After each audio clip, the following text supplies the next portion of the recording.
Eu estava no meu escritório em casa, revisando alguns papéis antigos quando o envelope chegou. Era pesado, de papel espesso, com brasão dourado estampado no canto superior e letras caligrafadas que pareciam ter saído de outro tempo. O mensageiro entregou com uma formalidade que não se vê mais, mas bastou virar o envelope para perceber de onde vinha. Reconheci imediatamente o endereço do clube social, onde minha família, há décadas, gostava de se reunir para jantares e eventos. Um espaço tradicional, frequentado por políticos, empresários e diplomatas, onde a conversa sempre foi mais sobre quem estava presente do que sobre o que se dizia. Ao abrir o convite, vi as palavras frias e bem medidas. É com prazer que convidamos o senhor para a recepção diplomática em honra à visita de Sua Excelência, o embaixador de país omitido. O papel dizia tudo e não dizia nada. Não havia assinatura pessoal, apenas o selo do comitê organizador e uma lista de horários e trajes exigidos. Traje de gala, medalhas opcionais. Enquanto lia, não pude evitar lembrar dos últimos anos, das poucas vezes em que minha presença em encontros familiares foi solicitada de fato e não apenas cumprida como formalidade. Meus irmãos, meus sobrinhos, até minha própria filha, já haviam feito questão de me dizer em palavras ou olhares que meu jeito austero, minha postura ereta e o silêncio calculado não combinavam mais com o mundo leve e descontraído que eles achavam merecer. Para eles eu era um símbolo de outra era, um homem de regras rígidas e de um passado que, segundo suas opiniões, já não servia para nada. Mesmo assim, havia algo naquele convite que parecia mais uma convocação do que um gesto de afeto. Não me enganei. Dias depois, no almoço de domingo, um dos meus sobrinhos mencionou com um meio sorriso e tom irônico que seria bom o senhor aparecer lá, tio. Vai dar um ar histórico ao evento. Outro riu, acrescentando: uma decoração de museu no canto dá mais credibilidade ao salão. Eles riram como quem conta uma piada que não precisa de explicação. Eu apenas terminei meu café em silêncio, olhando para a borda da xícara, como se aquele detalhe fosse mais importante que a conversa. No dia seguinte, liguei para confirmar minha presença, e a secretária do comitê atendeu com a cordialidade automática de quem repete a mesma frase 100 vezes por dia. Ela anotou meu nome sem entusiasmo, mas quando repeti General da Reserva, o tom mudou levemente, como se de repente se lembrasse de quem estava na linha. Será uma honra tê-lo conosco, senhor, disse, e a formalidade forçada no final soou como uma camada de verniz sobre madeira já gasta.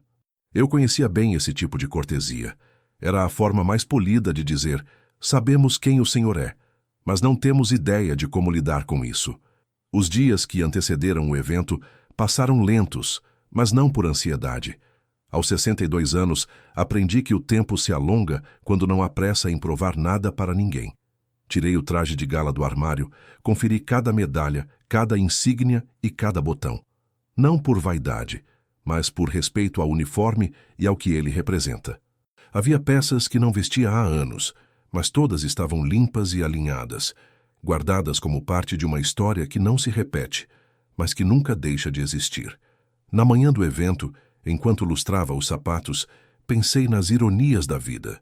Ser chamado de decoração de museu por pessoas que nunca passaram uma noite inteira acordadas, defendendo algo maior do que elas mesmas.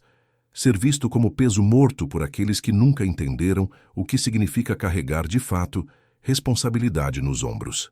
Não havia raiva, apenas uma espécie de resignação fria, como a de um veterano que assiste a uma parada militar, sabendo que os mais jovens marcham sem conhecer o peso real daquilo que representam.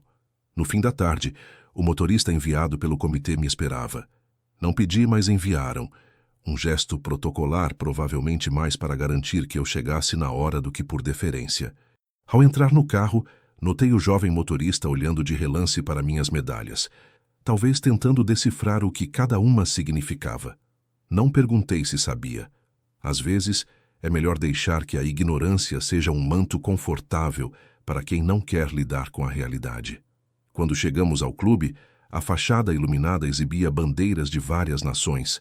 Um tapete vermelho se estendia da calçada até a entrada principal, onde garçons e recepcionistas aguardavam os convidados. Entreguei o convite e, ao dizer meu nome, percebi a breve hesitação da recepcionista. Não era surpresa, era reconhecimento, mas não o tipo de reconhecimento que nasce da admiração, e sim da lembrança de um rosto que não se esperava ver ali. Ela sorriu de forma neutra e pediu que eu seguisse para o salão principal. Ao atravessar o corredor de mármore, já conseguia ouvir o burburinho das conversas, o tilintar das taças e aquele tipo de risada forçada que só existe em ambientes onde todos tentam parecer mais importantes do que realmente são.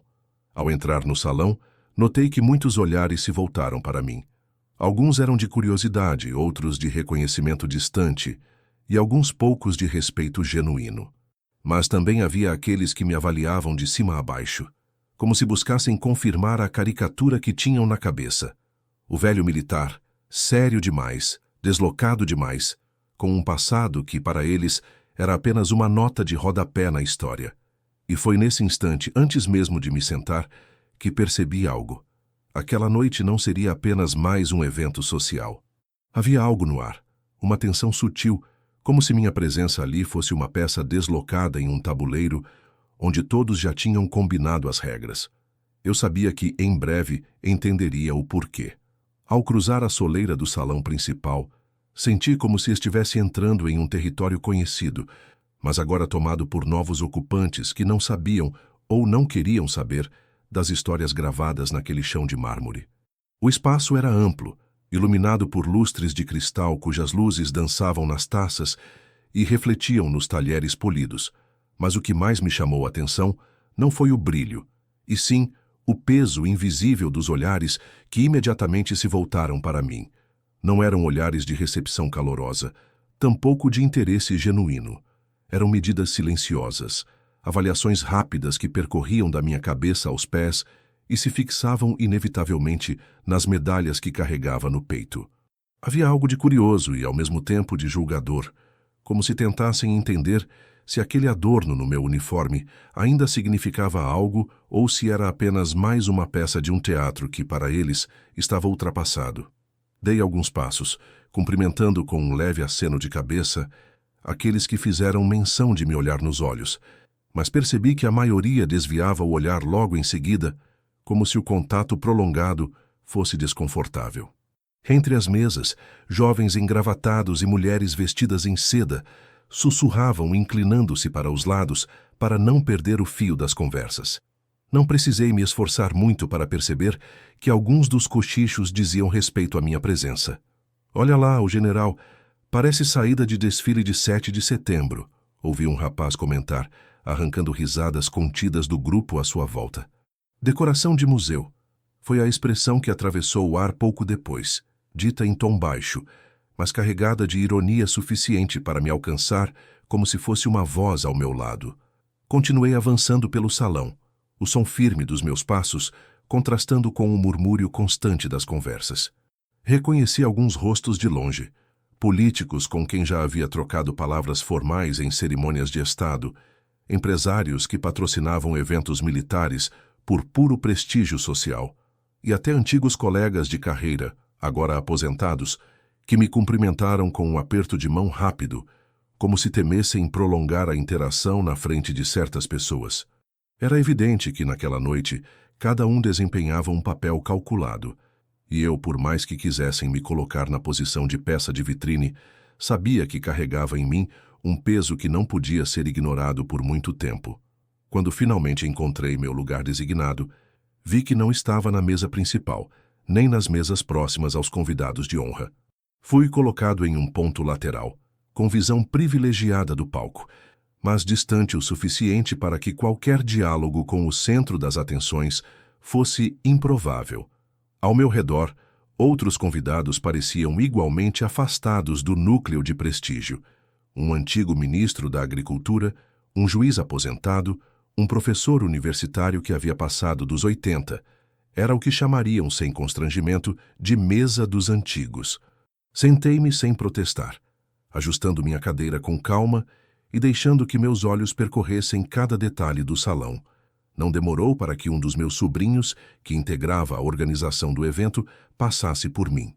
Ele usava um terno novo, desses que parecem mais caros do que realmente são, e trazia no rosto um sorriso satisfeito. "Veio mesmo, tio. Pensei que não fosse se dar ao trabalho", disse, como quem elogia e provoca ao mesmo tempo. Antes que eu respondesse, ele acrescentou num tom quase confidencial: "Fique à vontade, aproveite a noite. O senhor vai dar um ar especial às fotos."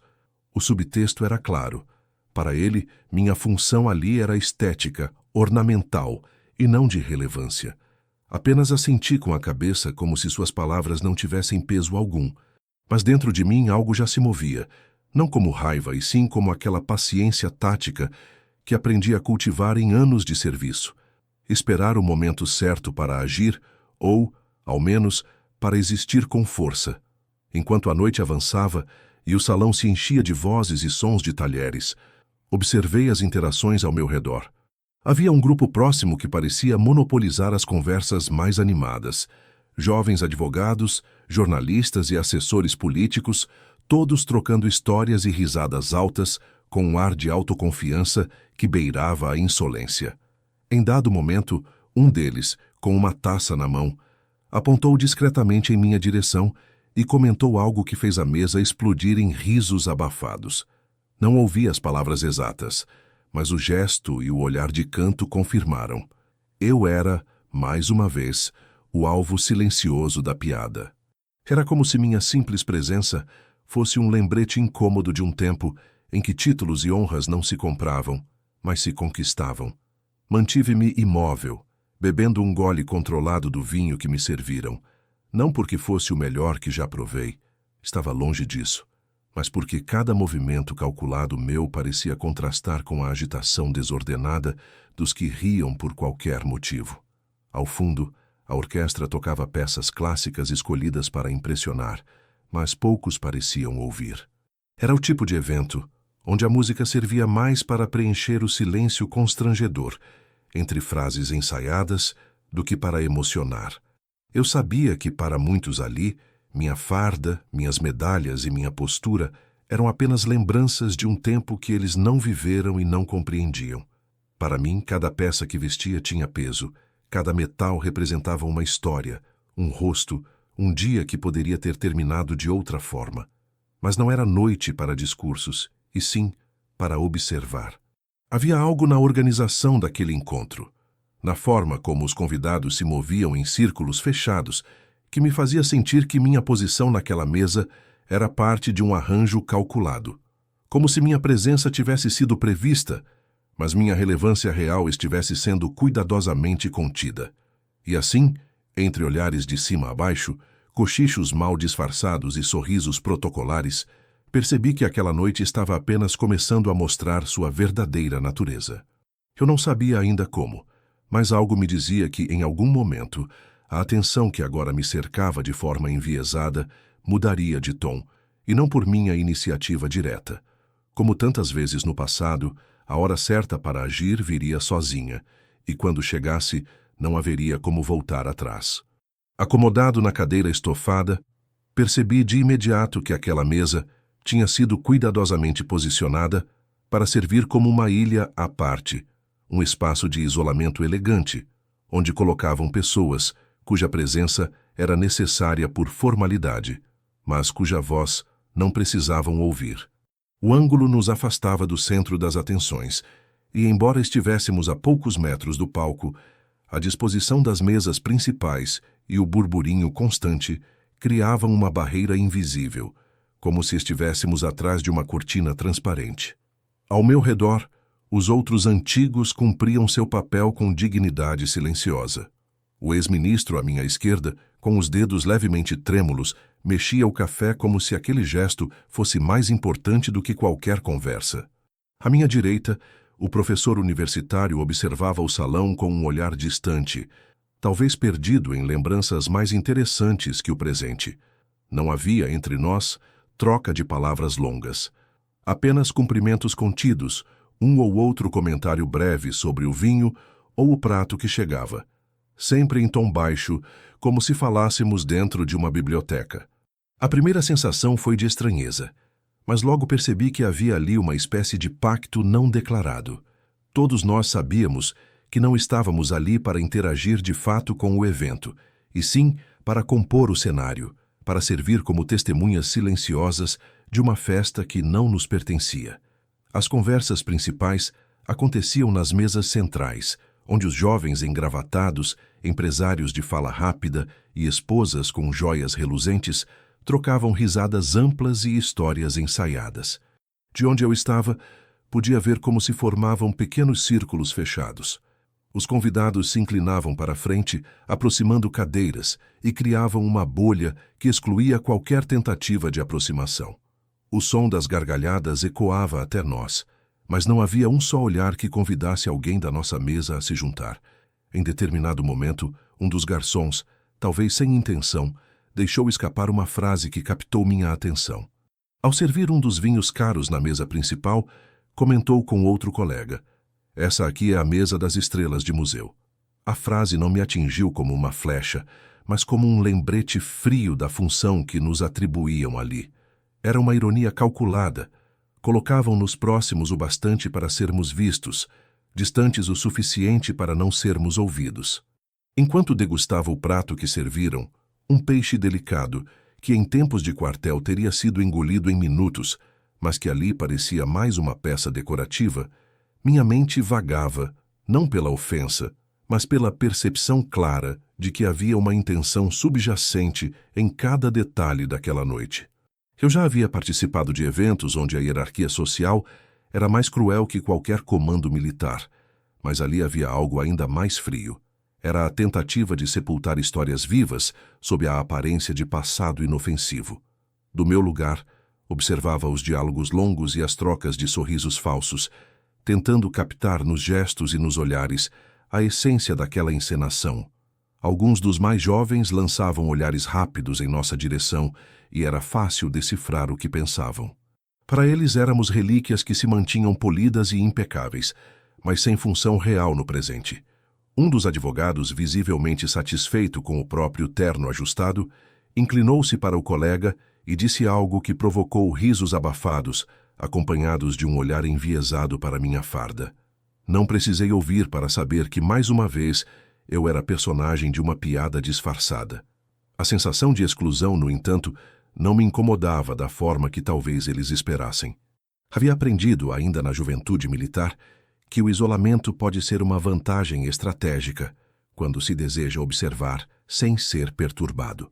Permaneci ali, imóvel, bebendo goles pequenos do vinho e deixando que as conversas passassem por mim como ondas. Cada detalhe, desde a ordem em que os pratos eram servidos até a escolha de quem recebia a visita do fotógrafo do evento, compunha um quadro que eu analisava com precisão. Era como estudar um mapa antes de uma operação, identificando onde estavam as linhas de comunicação, quem ocupava as posições de comando informal e quem se limitava a seguir a corrente. De repente, um dos organizadores passou por nossa mesa, cumprimentando o ex-ministro e o juiz aposentado, mas não se detendo em mim por mais de um segundo. Foi um gesto rápido, quase automático, e percebi que não era descuido. Era cálculo. Eles sabiam exatamente onde cada pessoa se encaixava na narrativa daquela noite, e o meu papel, até aquele momento, era de figura distante. Não me incomodei. Apenas registrei a informação. Ao longo do jantar, alguns poucos convidados das mesas principais vieram até nós, mas sempre com um roteiro de frases prontas. "Prazer revê-lo. Como vai a saúde? Ainda está na ativa?" Eu respondia com polidez, mas sem prolongar a conversa. Sabia que, em poucos minutos, eles voltariam ao centro do salão, onde as luzes e as câmeras estavam voltadas. E assim aconteceu. Enquanto a sobremesa era servida, percebi que o movimento no salão começava a mudar. Pessoas se levantavam, ajeitavam os trajes e olhavam discretamente para a entrada lateral, onde algo parecia prestes a acontecer. Um dos garçons, mais apressado que os outros, passou perto e comentou baixinho para um colega: "Está chegando, está chegando." Não precisei perguntar quem. Era óbvio que se referiam ao embaixador, cuja presença havia motivado toda aquela encenação. E embora eu ainda estivesse afastado, algo me dizia que, a partir daquele momento, a geografia do salão e o peso dos olhares começariam a mudar. Eu não sabia exatamente de que forma, mas a experiência me ensinara que certas mudanças não se anunciam com palavras. Elas se sentem no ar, no silêncio repentino entre uma frase e outra, no ajuste involuntário de uma gravata, no erguer de queixos que tentam esconder a ansiedade. Permaneci sentado, observando, esperando, porque se a vida me ensinou algo, é que quem sabe esperar no lugar certo não precisa correr para chegar primeiro. A movimentação em torno da chegada iminente do embaixador parecia ter elevado o nível de excitação no salão, mas, paradoxalmente, na minha mesa reinava a mesma calma contida de antes, como se aquele anúncio fosse apenas mais um detalhe num roteiro previsível. Eu já havia visto esse tipo de agitação incontáveis vezes. Ajustes apressados de paletós, taças reposicionadas com cuidado estudado, sorrisos ensaiados prontos para serem exibidos no momento exato em que o convidado ilustre atravessasse a porta. Eu continuava a observar tudo, mantendo a postura ereta, mãos sobre a mesa, olhar vagando de um grupo a outro, como quem se permite analisar cada peça de um tabuleiro. Foi nesse estado de atenção silenciosa que meus ouvidos captaram um fragmento de conversa, vindo da mesa imediatamente atrás da minha, onde 3 homens e 2 mulheres, todos relativamente jovens, conversavam com uma liberdade que se presume quando acreditam estar fora do alcance de quem poderia se ofender. No início, eram apenas comentários triviais sobre o evento, a decoração, a qualidade do serviço. Mas como acontece quando a língua se solta e a vigilância relaxa, as palavras começaram a escorregar para um tom mais ácido. Um deles, de voz grave e arrastada, soltou algo que fez os outros rirem. Olha só, a gente tem até peça de museu na decoração hoje. Farda antiga, medalha brilhando, combina bem com esses lustres. As risadas foram rápidas, abafadas por taças batendo levemente na mesa, mas ainda assim afiadas o bastante para cortar o ar. Outro, mais novo, completou. Deve ser aquele tipo que acha que salvou o mundo e agora só serve para contar história de guerra para neto. As mulheres riram, e uma delas, num sussurro alto demais para ser privado, disse: "Ainda bem que hoje em dia o mundo é outro. Esses dinossauros não sabem que já foram aposentados pela história?" Eu não me virei. Mantive os olhos fixos na taça à minha frente, observando a forma como a luz se quebrava no líquido rubi. Por dentro, a reação não foi de raiva, mas de algo mais profundo e silencioso, como uma velha chama que se recusa a se apagar. Conhecia esse tipo de menosprezo, disfarçado de piada entre amigos. Era o mesmo que já havia sentido nos últimos anos, quando certas pessoas, sem coragem de enfrentar a realidade do que vivi, preferiam reduzir tudo ao status de relíquia. Fingir que não ouvi era, ali, menos um gesto de fraqueza e mais uma escolha tática. Eu sabia que, em instantes, haveria algo muito maior acontecendo, e desperdiçar energia rebatendo uma provocação tão rasteira seria como gastar munição em um treino sem importância. Continuei imóvel, mas atento a cada palavra. Eles falavam de mim como se eu fosse uma figura estática, alguém cuja história estava encerrada, um adorno a ser exibido para compor um cenário de tradição, mas que não representava nada vivo. "Imagina o que esse tipo de gente pensa quando vê o mundo de hoje", disse o mais novo. "Deve achar que tudo está errado, que precisa de ordem, disciplina, esse papo antiquado." A resposta do homem de voz grave veio como um estalo. "Eles não entendem que o tempo deles acabou. Agora são só sombra." Nesse ponto, percebi que se me levantasse e olhasse diretamente para eles, a mesa inteira se silenciaria, não por respeito, mas por constrangimento. E eu não queria constrangimento, queria que continuassem se revelando, para que mais tarde o contraste entre o que pensavam e o que veriam fosse insuportável. Então, mantive minha respiração calma, sustentando a expressão neutra que tantas vezes usei em negociações delicadas. O garçom passou, repondo a água, e eu agradeci num tom baixo, como se nada estivesse acontecendo atrás de mim. Mas na minha mente, a memória de cada palavra se gravava com precisão, como relatórios que um dia poderiam ser revisitados. O curioso é que, enquanto essa conversa corria, Outros grupos no salão se aproximavam do palco, aguardando o momento da entrada do embaixador. O contraste era quase irônico. De um lado, a expectativa por um encontro diplomático. Do outro, a corrosão lenta de comentários que buscavam diminuir a relevância de alguém presente. E eu, ali no meio, sabia que minha posição naquela noite ainda mudaria de forma que eles não imaginavam. Quando o som de um leve sino anunciou a chegada de mais um prato, a conversa atrás de mim se dissipou, substituída por discussões sobre negócios e viagens. Era como se tivessem descarregado seu veneno e agora pudessem voltar a assuntos mais neutros. Eu aproveitei para levantar os olhos e observar o ambiente de forma mais ampla.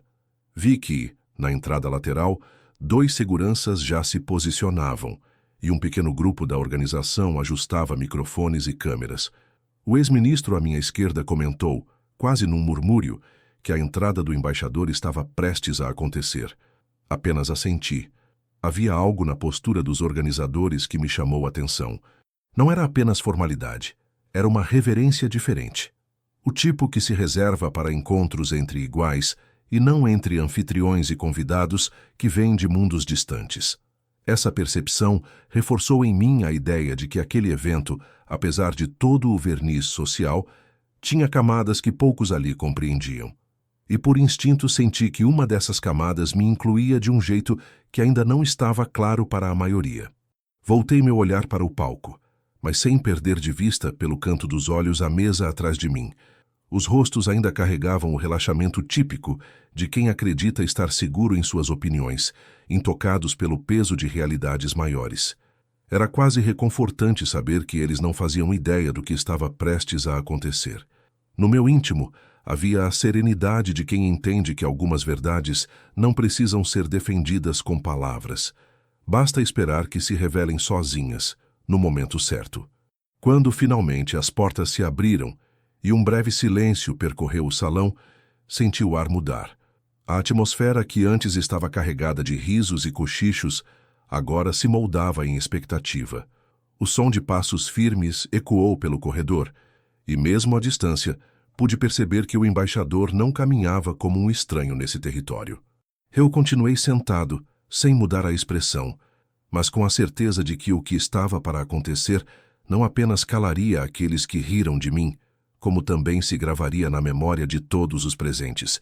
E tudo isso sem que eu tivesse dito uma única palavra. O silêncio que se espalhou pelo salão não foi daqueles impostos pela força de um comando, mas o que nasce naturalmente quando uma presença importante está prestes a se manifestar. Os risos diminuíram, as conversas se transformaram em murmúrios apressados, e até o tilintar dos talheres contra os pratos pareceu cessar por instinto. As portas laterais, antes guardadas por 2 seguranças imóveis como estátuas, se abriram de forma calculada, revelando um corredor de tapete vermelho ladeado por bandeiras de diferentes países. Pela primeira vez naquela noite, percebi uma unidade involuntária no olhar dos presentes. Todos se voltaram para aquela direção, como se um ímã invisível os conduzisse. Eu não me movi. Permaneci sentado, observando sem pressa, como um soldado que sabe que o momento mais interessante de uma operação não é o início, mas aquilo que acontece quando as primeiras peças começam a se deslocar. O mestre de cerimônias, um homem de voz grave e gestos estudados, avançou até o microfone central e, com um sorriso protocolar, anunciou: "Senhoras e senhores, é com imensa honra que recebemos nesta noite Sua Excelência, o embaixador de..." A frase se perdeu por um instante no som de aplausos e assovios contidos, aquele tipo de saudação que mistura formalidade e tentativa de demonstrar proximidade. O nome do país ecoou no salão com a cadência de algo que não é apenas político, mas carregado de história. Uma história que, para mim, tinha uma camada adicional que a maioria ali desconhecia. O embaixador entrou com passos firmes, a postura ereta de quem está acostumado a representar mais do que a si mesmo, mas sem a rigidez militar. Vestia um terno impecável, gravata de seda, e trazia no rosto uma expressão que equilibrava cordialidade e atenção. Ao seu lado, um assessor carregava uma pasta de couro e outro segurava um pequeno envelope, que me chamou a atenção de imediato.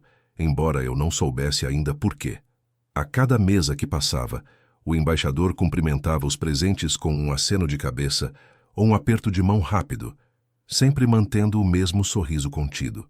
Havia ali um cuidado em distribuir atenção de forma equilibrada, mas percebi que os olhares que ele lançava não eram todos iguais. Para alguns, havia apenas a cortesia automática. Para outros, um reconhecimento mais profundo. Os organizadores o conduziram até a mesa principal, onde políticos locais, empresários de renome e algumas figuras da imprensa aguardavam ansiosos. Um dos meus sobrinhos, posicionado estrategicamente para ser visto ao lado do convidado, parecia inflar o peito a cada segundo, como se aquela proximidade fosse um troféu. Eu continuei observando, sem pressa, mas registrando cada gesto, cada expressão, cada olhar que cruzava o salão. Não havia pressa em entender o que aquela noite traria. Aprendi, com o tempo, que certos acontecimentos revelam sua verdadeira natureza apenas quando já é tarde para que alguém possa controlá-los. Enquanto o embaixador se acomodava, o mestre de cerimônias prosseguiu com um breve discurso, exaltando as relações bilaterais, as conquistas diplomáticas recentes e a importância de fortalecer laços culturais.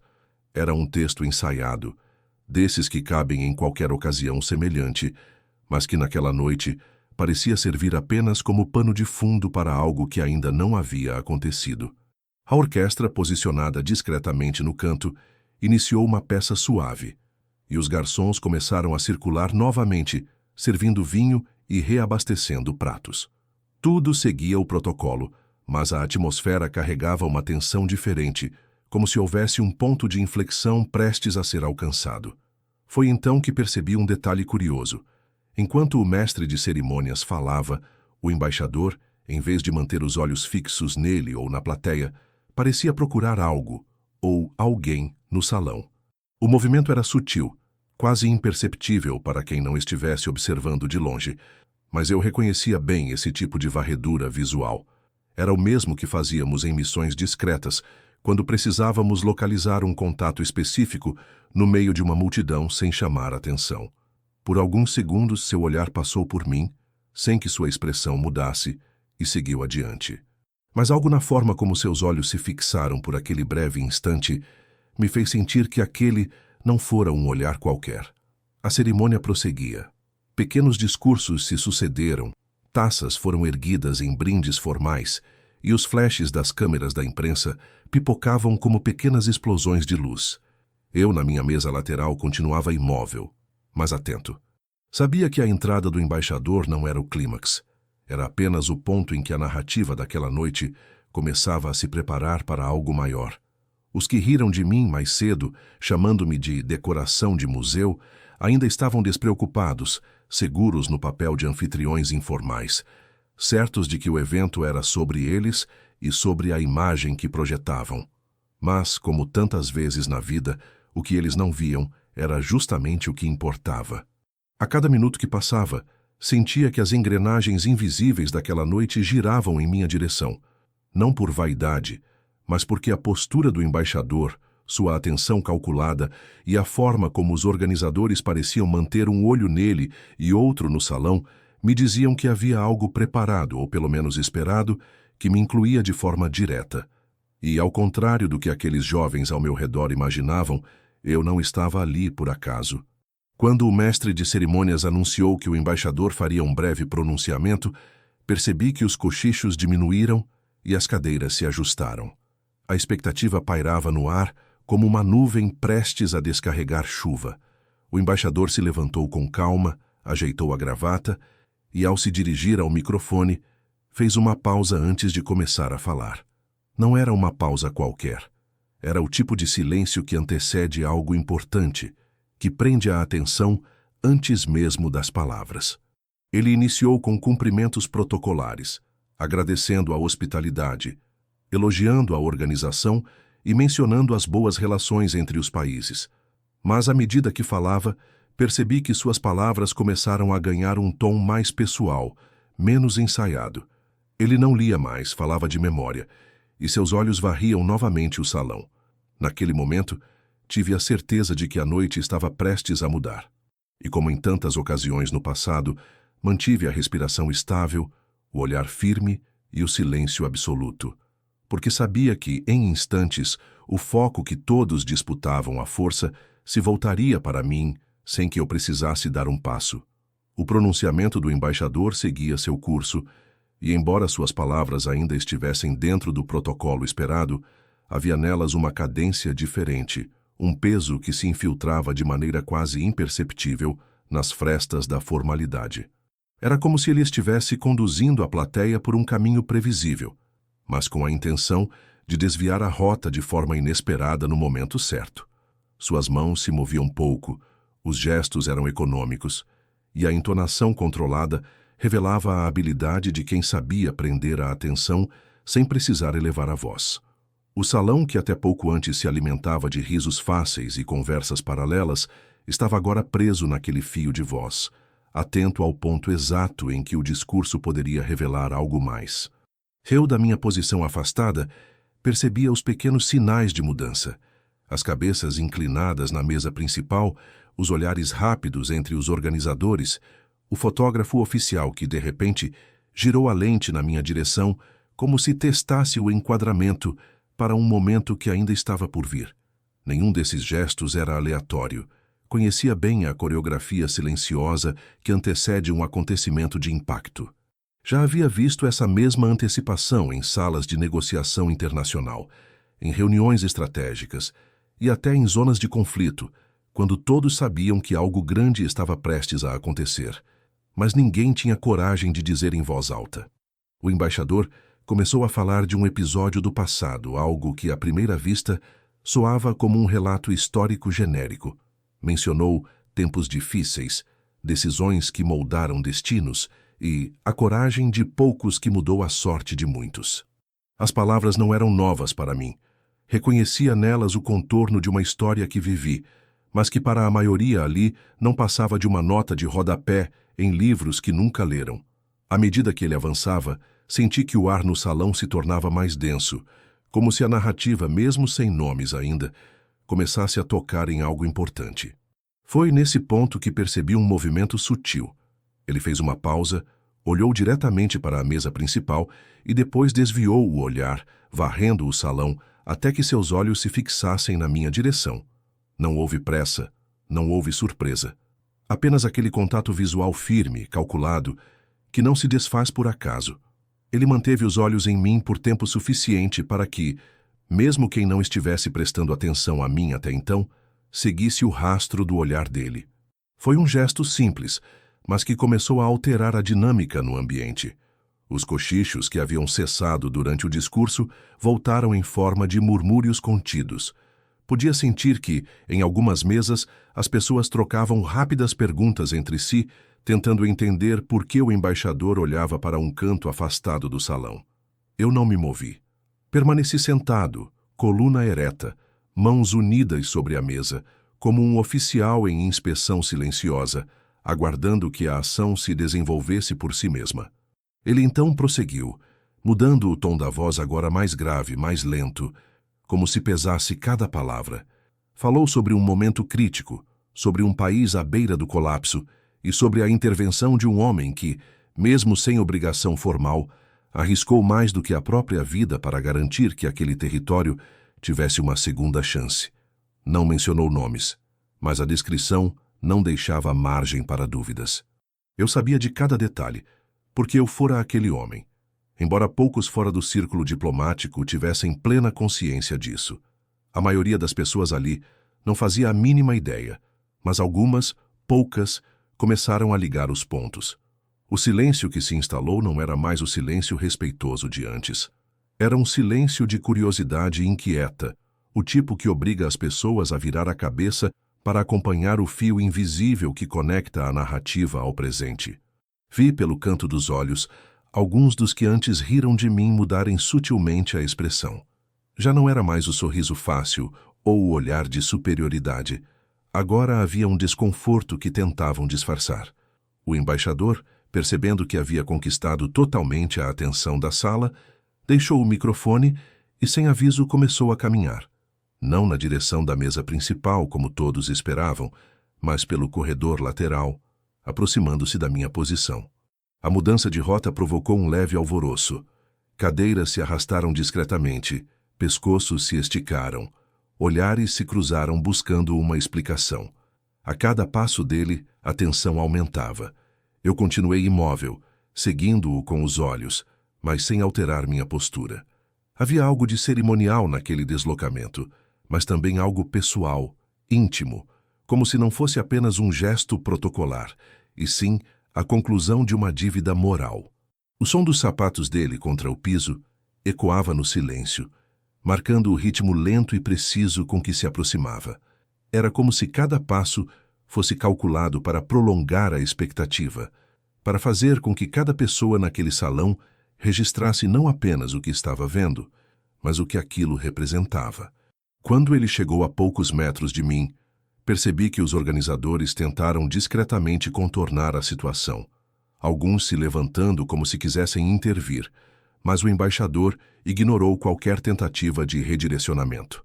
Seus olhos estavam fixos nos meus, e o rosto carregava uma expressão de reconhecimento que não se constrói em poucas horas. Era algo forjado na memória de um momento decisivo. Nesse instante, percebi que a noite havia chegado ao ponto em que todos os papéis seriam invertidos. O silêncio, antes apenas respeitoso, agora era carregado de expectativa. E mesmo quem não entendia o que estava acontecendo, sentia que estava prestes a testemunhar algo fora do roteiro. As palavras dele, quando finalmente viessem, não seriam apenas para mim, mas para todos os presentes, e ecoariam muito além daquela sala. Eu sabia que depois do que estava para acontecer, nenhum dos olhares lançados a mim naquela noite poderia permanecer o mesmo. E então, sem pressa, ele deu o último passo e parou diante da minha mesa. A tensão no ar era quase palpável, e eu podia ouvir no fundo a respiração contida de dezenas de pessoas. Não havia mais volta. O momento de reconhecimento, que eu não provoquei, mas que foi inevitavelmente construído desde a minha chegada, estava a um sopro de acontecer. Ele parou diante da minha mesa com a mesma compostura com que havia atravessado o salão, mas agora não havia mais qualquer filtro de protocolo no seu olhar. Os olhos dele, escuros e firmes, carregavam uma intensidade que não se vê em encontros sociais, e sim em momentos que moldam destinos. O silêncio que se instalou foi absoluto, quase opressor, como se até o ar tivesse decidido ficar imóvel para não interromper o instante.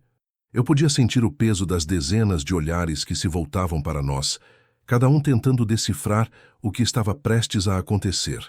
Os que me ridicularizaram antes, chamando-me de decoração de museu, agora estavam imóveis, talvez torcendo para que aquilo fosse apenas uma formalidade rápida, para que a atenção voltasse logo às mesas centrais, ao conforto das conversas frívolas. Mas o embaixador não parecia disposto a aliviar essa tensão. Ele deu um passo à frente, aproximando-se o suficiente para que o som de sua respiração pudesse ser ouvido por mim, e então parou. Olhou por um breve instante para as medalhas no meu peito, não como quem as admira superficialmente, mas como quem reconhece cada símbolo, cada história embutida no metal.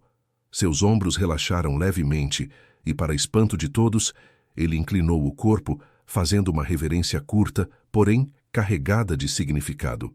Não foi um gesto teatral desses feitos para fotógrafos, mas um movimento contido, firme, que tinha a densidade de um agradecimento pessoal e incontestável. O murmúrio de espanto se espalhou pelo salão como uma onda silenciosa, e pude ouvir o som de talheres sendo largados sobre pratos e cadeiras rangendo, enquanto alguns se ajustavam para ver melhor. Quando ele ergueu a cabeça novamente, sua expressão era de solenidade absoluta.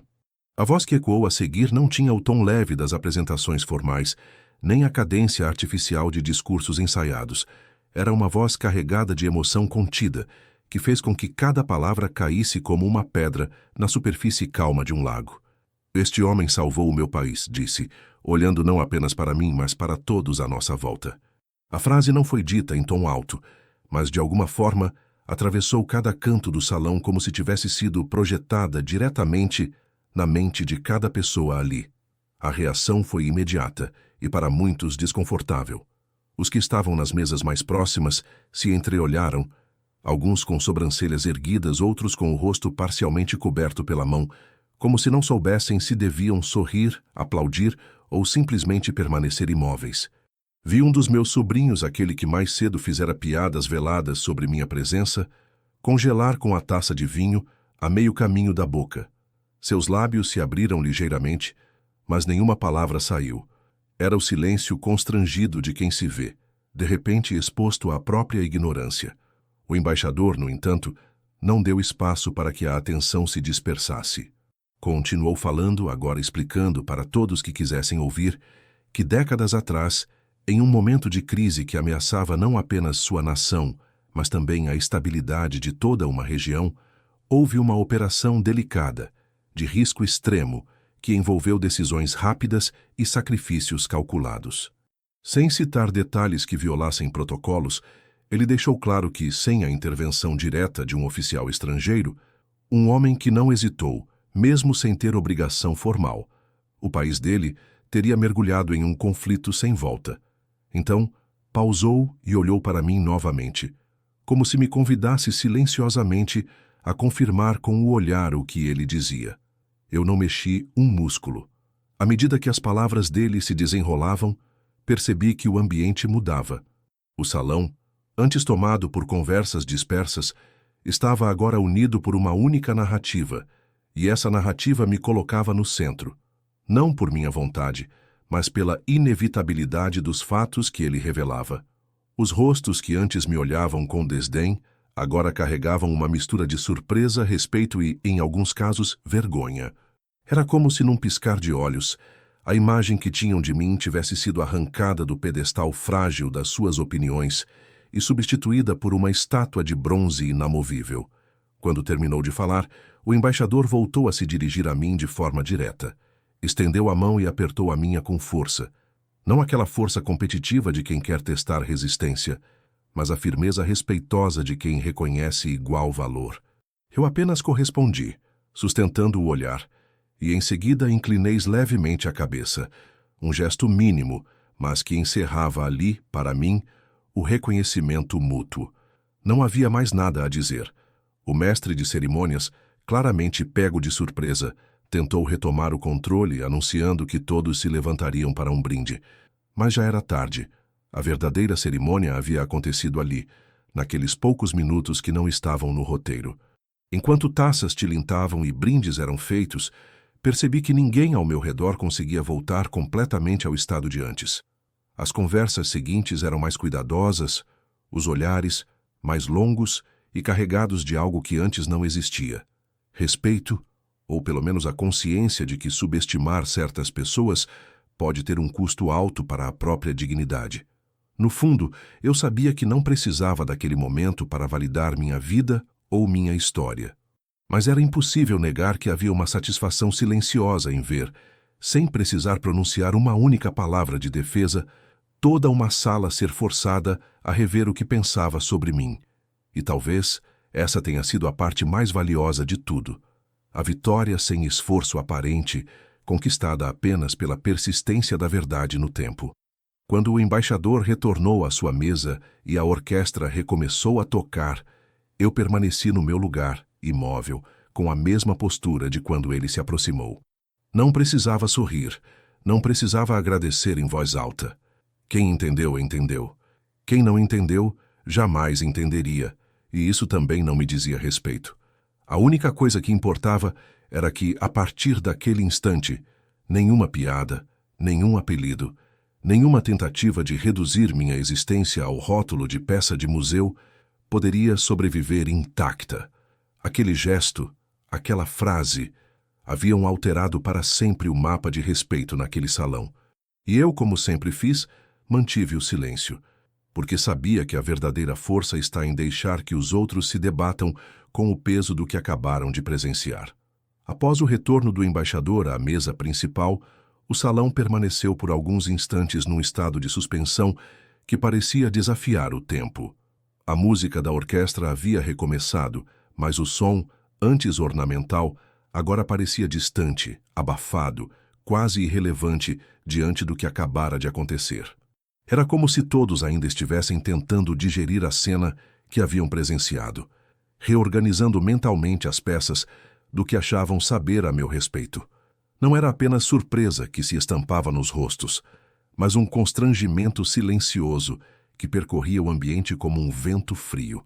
A tensão não era explosiva, e sim densa, pairando sobre as mesas e penetrando cada olhar, cada gesto contido. Os mais atentos evitavam cruzar o olhar comigo.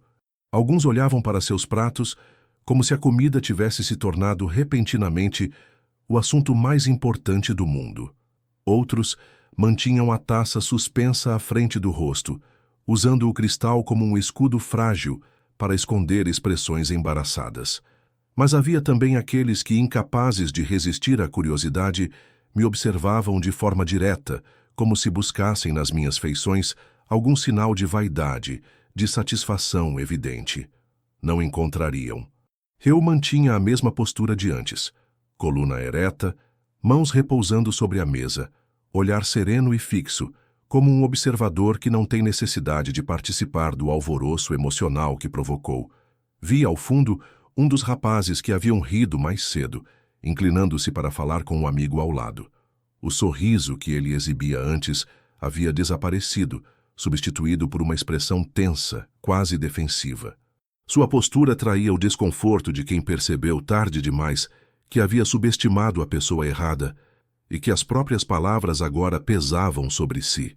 Ele evitava me encarar, mas, quando o fez por um breve segundo, desviou o olhar rapidamente, como quem é forçado a reconhecer uma falha, mas não tem coragem de admiti-la.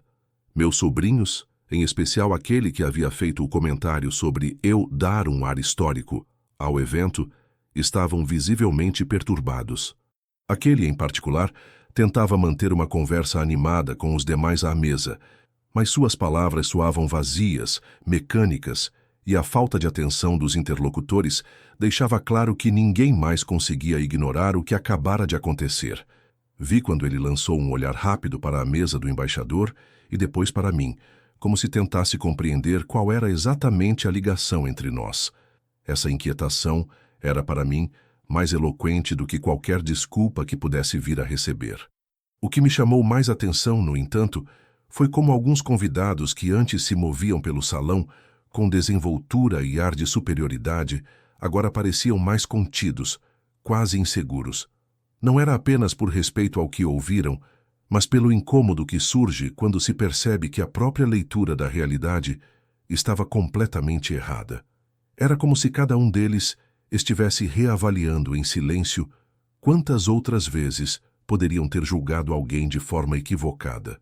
A orquestra seguia tocando, mas a música se tornara uma trilha de fundo para um teatro silencioso de constrangimento. Vi pessoas mexendo nos talheres sem realmente comer, ajustando guardanapos inexistentes no colo, bebendo goles curtos de vinho como se tentassem se esconder dentro da própria taça. Os garçons, alheios ao drama, circulavam com a mesma eficiência de sempre, mas até eles pareciam mover-se com mais cuidado, como se percebessem que qualquer barulho fora de hora poderia quebrar um delicado equilíbrio. Não demorou para que os olhares começassem a se deslocar de mim para o embaixador e de volta para mim, como se houvesse uma necessidade quase infantil de confirmar, através da comparação, que a cena não havia sido um delírio coletivo. Aquilo para mim tinha um peso simbólico profundo. Eu não precisava de aplausos nem de reconhecimento público para me sentir validado, mas sabia que, a partir daquele momento, o simples fato de minha presença em qualquer ambiente carregaria um peso novo que não poderia ser ignorado. A vergonha nos rostos não era apenas minha vitória silenciosa.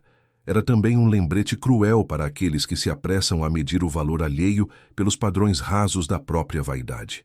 E não havia como desfazer o que acabara de ser exposto. Nenhuma frase espirituosa, nenhum brinde exagerado ou gesto de falsa camaradagem poderia apagar o momento em que o embaixador, diante de todos, curvou-se e declarou que eu havia salvado seu país.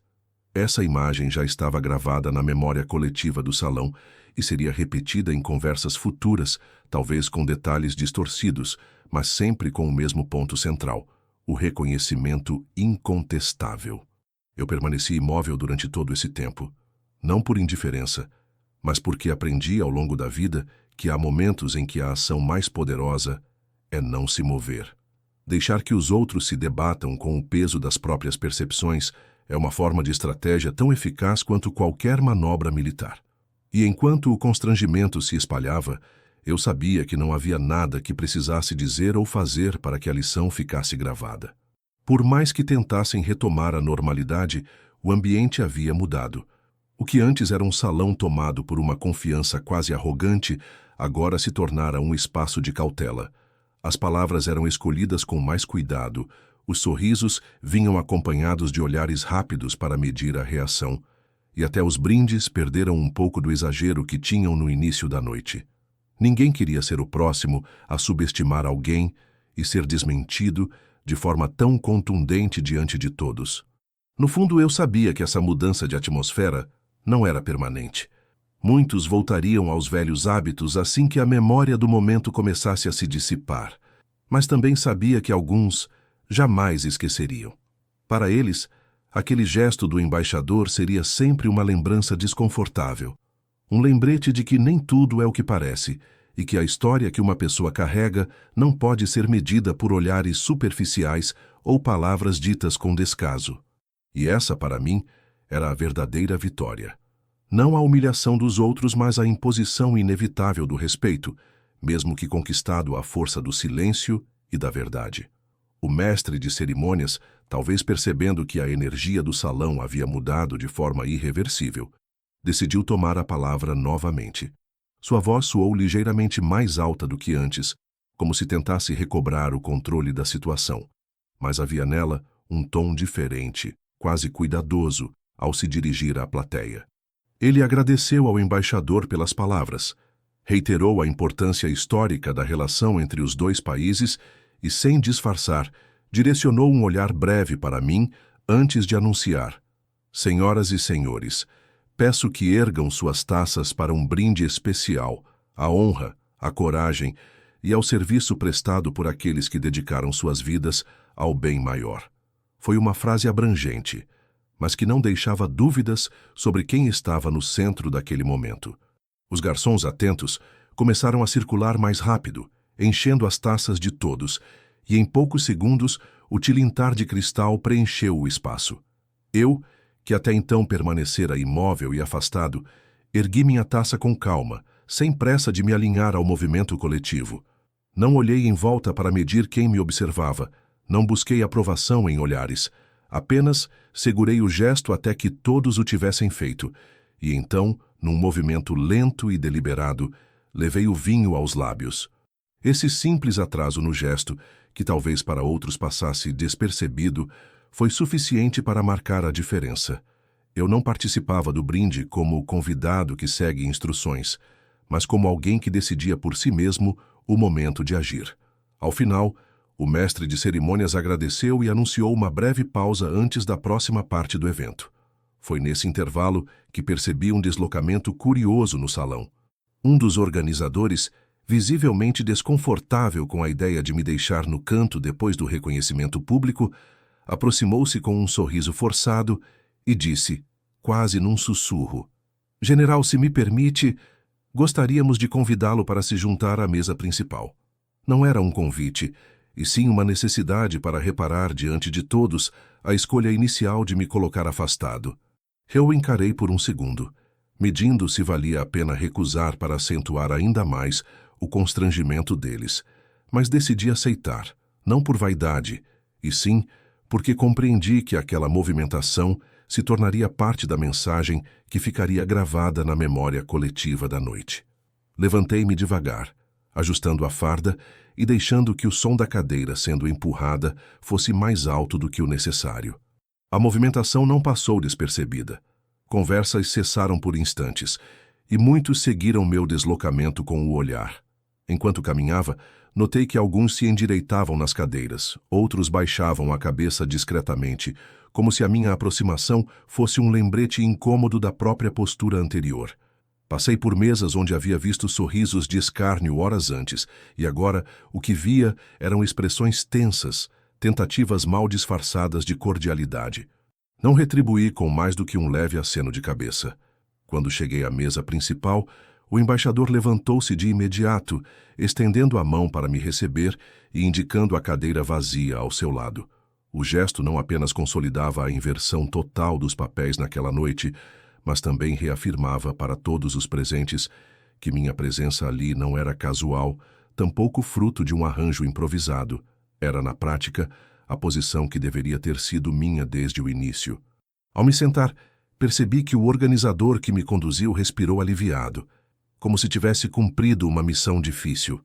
Talvez não imaginasse que, para mim, essa era apenas mais uma movimentação previsível dentro de um jogo que eu já conhecia bem. A partir desse momento, o clima ao meu redor mudou radicalmente. Os que estavam na mesa principal se esforçavam para envolver-me em conversas, muitos com elogios vagos ou perguntas genéricas sobre minha carreira, tentando, talvez, se associar à imagem de respeito que o embaixador acabara de reforçar. Eu respondia de forma cortês, mas sem me estender. Aprendi ainda na vida militar que a verdadeira autoridade não precisa preencher todos os silêncios. Muitas vezes, é nesses espaços vazios que os outros revelam mais sobre si mesmos. Enquanto a orquestra retomava um tom mais festivo, percebi que as mesas mais afastadas ainda me observavam com atenção. Não era simples curiosidade. Havia ali um misto de arrependimento e de reavaliação. Era como se cada um estivesse reescrevendo mentalmente a narrativa que tinha formado sobre mim desde o início da noite. Alguns, talvez, buscassem formas de se aproximar, imaginando como poderiam mencionar aquele evento em futuras conversas para se beneficiarem dele. Outros, menos ousados, pareciam preferir manter distância, como se a minha presença fosse um lembrete constante de um erro que preferiam esquecer. O embaixador, por sua vez, não parecia disposto a deixar que a noite seguisse de forma comum.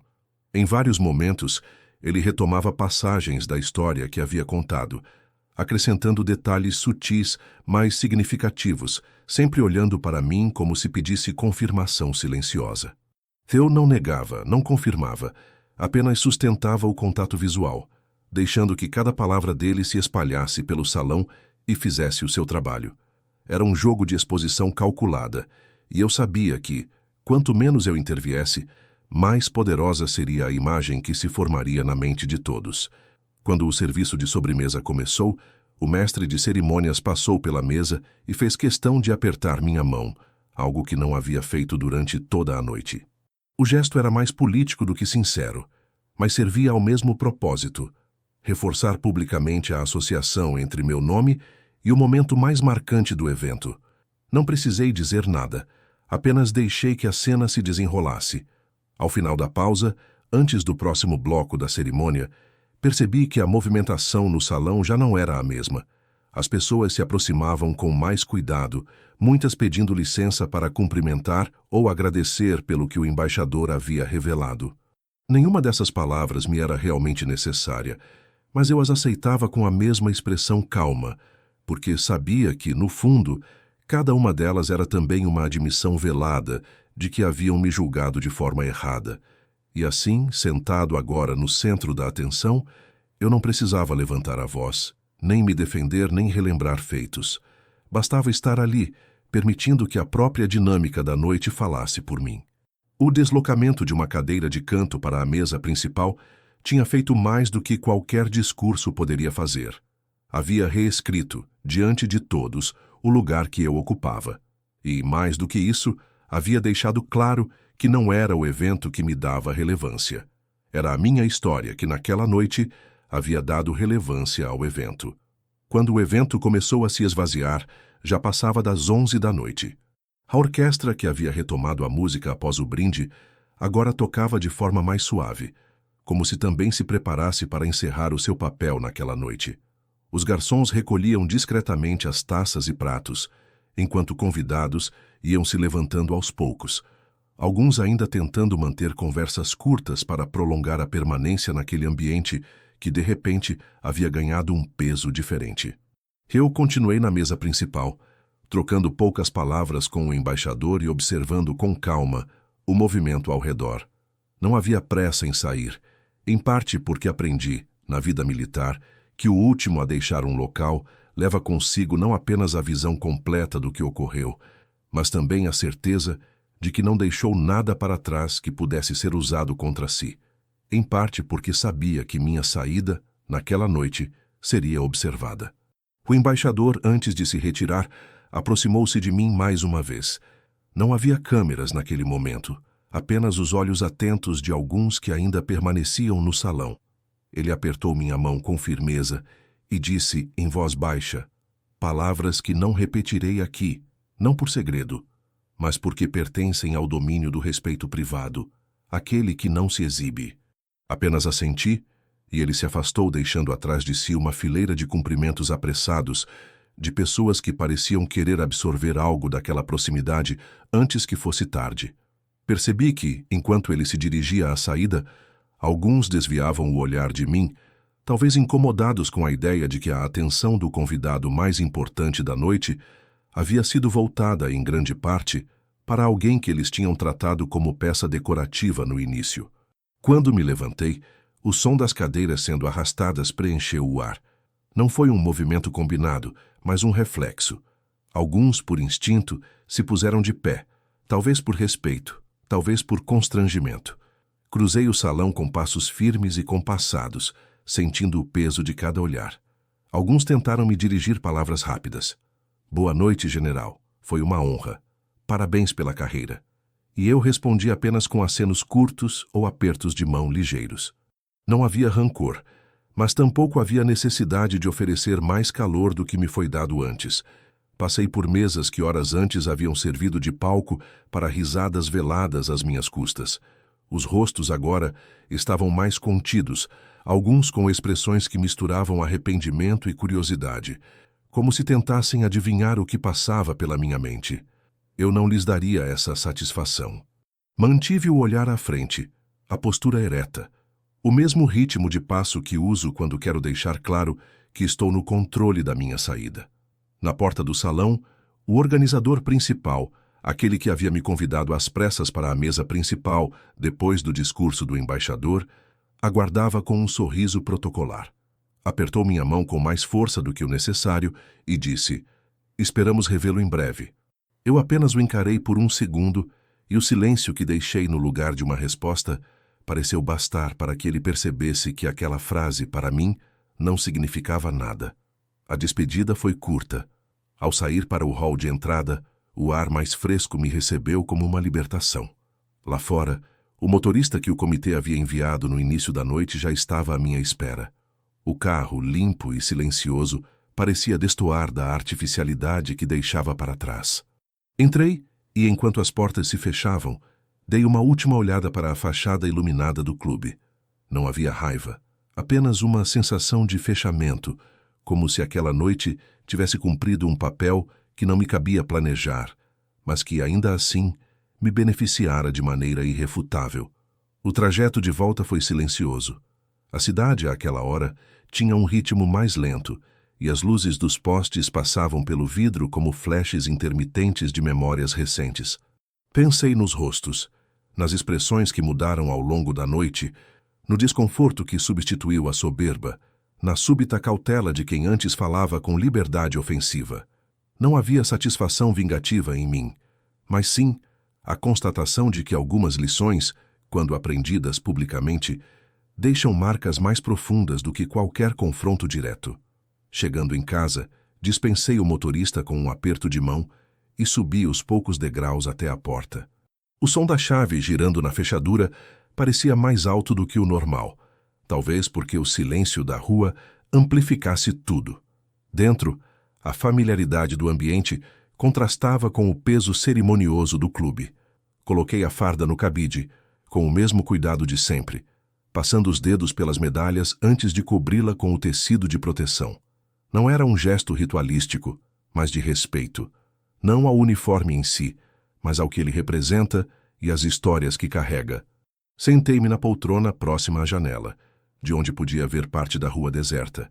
Peguei um copo simples, servi um pouco de uísque e fiquei ali, deixando que o silêncio fosse preenchido pelas lembranças recentes.